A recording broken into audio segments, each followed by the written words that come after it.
Good morning. It's November 20th. I'm heading to my local spot, the spot where I've seen all those rubs earlier in the season. So far, that's the most productive area I found this year. So I came back from camp to head there. My plan is to walk up there in the dark and get to my area. I'm hoping to time it right. If I can get within a couple hundred yards of that ridge just when the sun's coming up, then I can still hunt my way in there quietly. If I see something, I can take a shot. I think what I'm going to do is find a spot at the bottom of that ridge where I can have a pretty good view and just sit out and watch for a little while and see what's moving. When I get cold, I'll get up and walk around. I was going to stay out of this area until the snow hit, but the deer season's dwindling away and we might not get any snow in this spot. It wouldn't be the first time I didn't have snow in this area for the year. So I'm going to get in there early.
I don't know if you're going to see it very well, but there was a doe right there. I could just see her back just over that hill.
What you can't hear in the video is that there was a second deer walking around.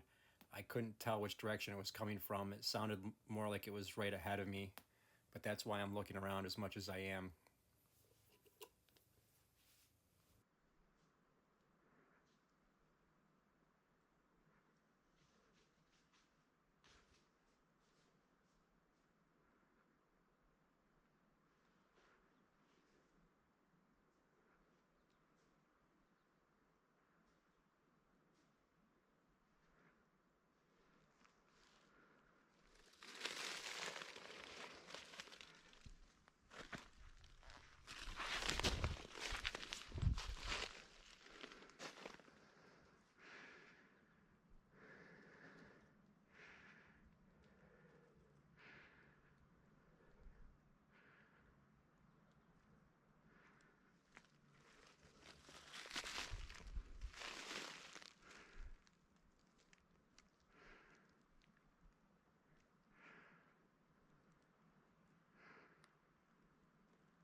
I hadn't even made it to the rub line yet, but since I just saw 3 deer within a short amount of time and the leaves being so crunchy, I decided I would just sit down, let the sun warm up the leaves, and then I'd go take a walk.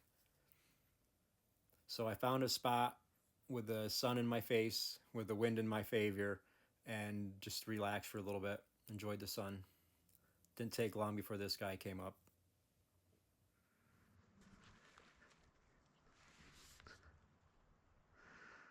I first saw him coming from pretty far down, and I had watched him for a little while before I remembered to turn the camera on.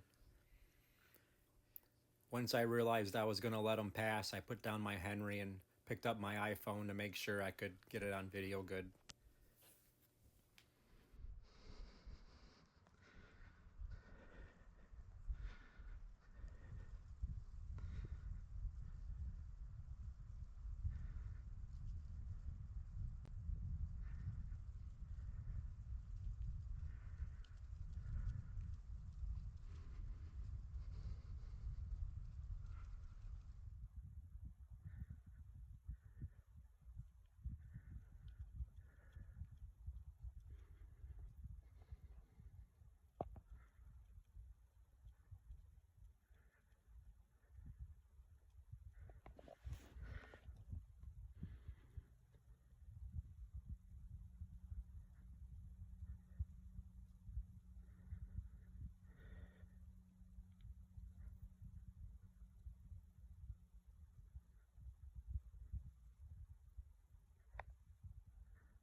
I'm not really sure what the lesson here is, but I'm going to keep it in the back of my mind that that buck came from way down low and went to the top of that hill, mountain, in about 12 minutes.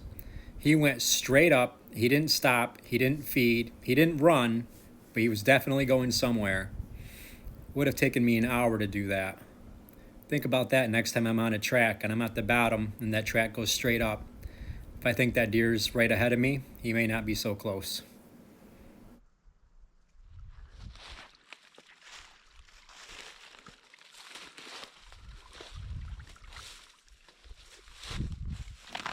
On the way down the mountain, I thought about that buck a lot.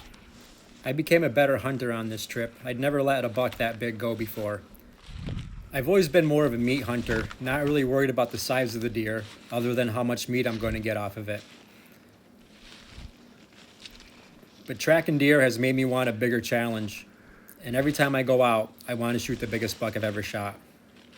I can't do that if I shoot deer that are smaller than the biggest buck I've ever shot. So I've got to learn to let those smaller ones go, which was actually kind of hard for me. But when I put down my rifle and picked up my camera, a kind of calm came over me because at that very moment I realized I had just become a better hunter. It's not too often that you get to see racked bucks in the Adirondacks, so I consider myself lucky in that aspect.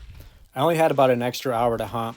I figured I'd head down the mountain, go back home, get showered up, and cuddle with the wife. Maybe I'd get lucky there too.